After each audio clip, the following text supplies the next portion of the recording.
Imagine it for a second, the Ballon d'Or ceremony is coming soon. You're waiting for it impatiently.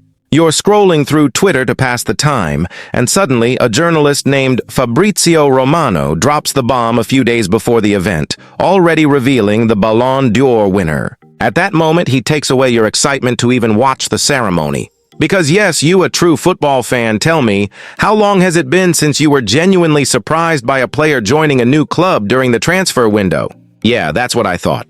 Ever since this man, Fabrizio Romano, started breaking news before anyone else telling us which player is going where everything changed.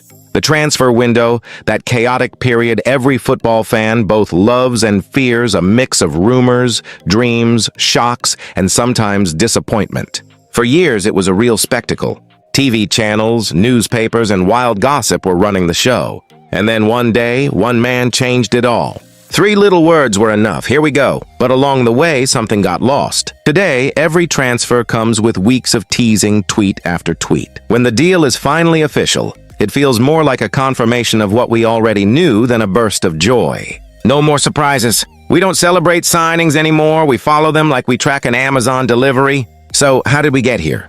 Who is Fabrizio Romano?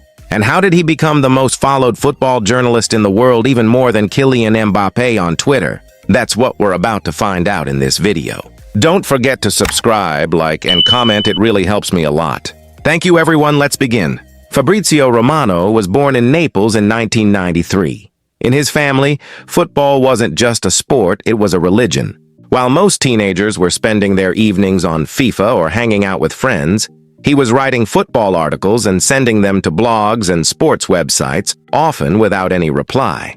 But he didn't care, he did it out of passion. Then at 17, fate knocked on his door. An agent called him from Barcelona. Fabrizio had no idea how the man even got his number. The agent asked him to write about 2 young La Masia talents, Gerard Deulofeu and a certain Mauro Icardi. In exchange, he gave him a tip. Icardi was leaving Barca for Sampdoria.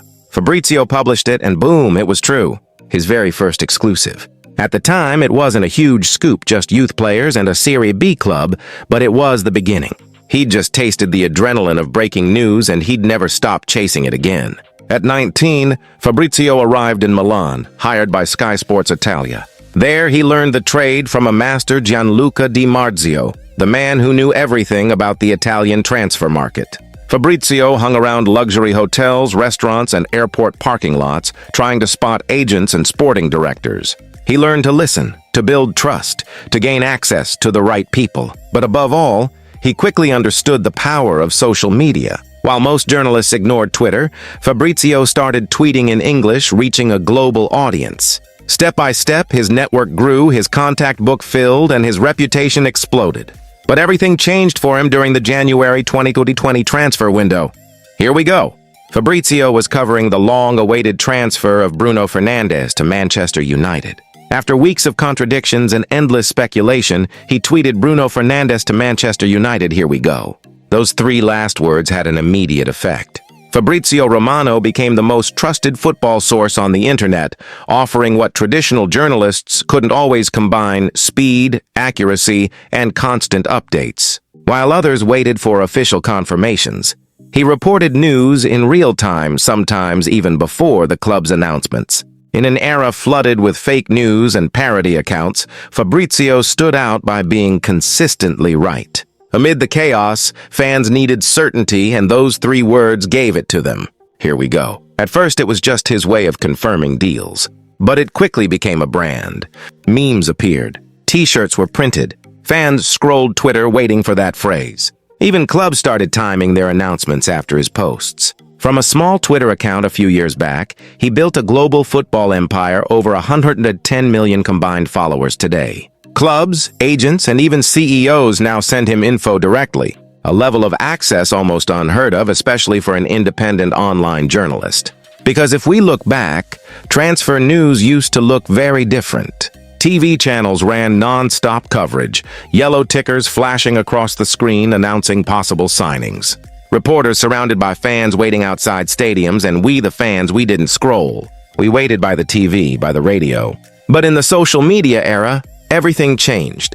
Fans stopped relying on newspapers and started following individual journalists on Twitter. At first, there was still suspense, multiple sources, conflicting rumors. Then Fabrizio Romano arrived and flipped the table. He didn't just join the conversation, he became the conversation. He was the newsroom.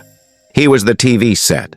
The only football journalist most fans felt they needed to follow Fabrizio Romano, the man who always knows first.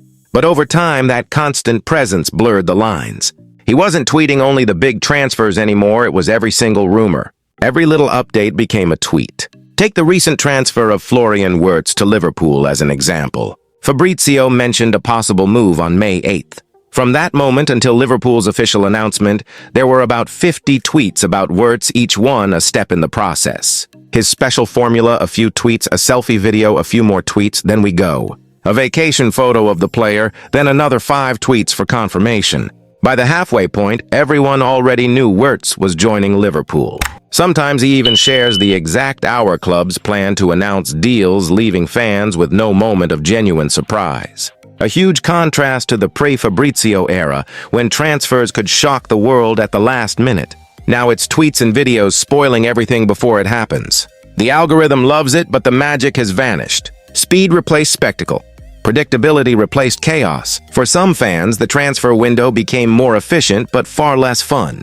And for Fabrizio, well, he thrived as the world fully adapted to digital media. Fast info, short attention spans. He mastered the system. People didn't want to wait for the yellow banner or late-night news anymore. They wanted to scroll and know now. And he built a loyal community that genuinely appreciates his work. But with fame comes criticism. Some now see him less as a journalist, more as an influencer, someone paid to promote clubs or players, to post at strategic times. 2 major cases sparked controversy. First, his coverage of Mason Greenwood's transfer to Marseille in the summer of 2024. Given Greenwood's troubled past, Fabrizio's glowing tweets about his contract details and performances sounded more like PR than journalism. For many, it looked like an image rebuilding campaign, possibly sponsored. Even without direct payment, everyone knows that giving favorable coverage to such a famous player could earn Fabrizio huge access and connections, a "you help me, I help you" type of deal. Then, in February 2024, Danish outlet Tipsbladet revealed internal documents from Memo PR, a company linked to Fabrizio's ecosystem. They showed that Memo PR approached several clubs, including FC Copenhagen and Vålerenga in Norway, offering paid promotion on Fabrizio's platforms. One email read, "We can boost your transfer story with Fabrizio's voice around $1,000 per tweet, or up to $6,000 for a personalized video." Copenhagen confirmed receiving the offer but refused, calling it unethical. Vålerenga's former marketing director was blunt. "In 7 years at the top level, I've seen weird requests but never like this. It's nonsense." I unfollowed him. The journalist Fabrizio is no longer just a journalist. He's part influencer, part brand, part algorithm. The line between journalism and content creation hasn't just blurred, it's almost gone. So the criticism kept growing. Some accuse him of being paid by agents to shape narratives or boost players' images. Take Runar Bardis' case in 2023. Fabrizio tweeted that the Copenhagen player was benched for refusing to extend his contract. The club immediately denied it. Media later said it was a textbook example of how an influential journalist can twist a story even without solid proof. In the end, Fabrizio didn't just change how we hear about football news, he changed how we feel about it. He became a one-man newsroom that millions trust, and that trust now goes far beyond transfers. For example, before the 2024 Ballon d'Or, Vinicius Jr. was the clear favorite. Then whispers started, what if Rodri wins? While everyone was waiting for the big reveal, Fabrizio tweeted early, official Rodri wins the 2024 Ballon d'Or. Vinicius Jr. finishes second. We've all felt that moment at Christmas gifts under the tree. You shake the box to guess what's inside. But if someone says, don't bother, it's a PlayStation, you're still happy? Sure, but the excitement's gone. Maybe in chasing speed and perfection, we've lost what made football human. The deals that fall apart, the last-minute surprises, the chaos that made fans stay up all night.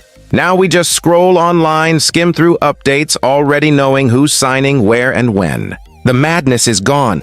The sleepless nights, the wild final days of the transfer window when anything seemed possible. And Fabrizio Romano, though not alone, is part of an entire football news system that took that away from us. For instance, Andres Iniesta retired on October 8th.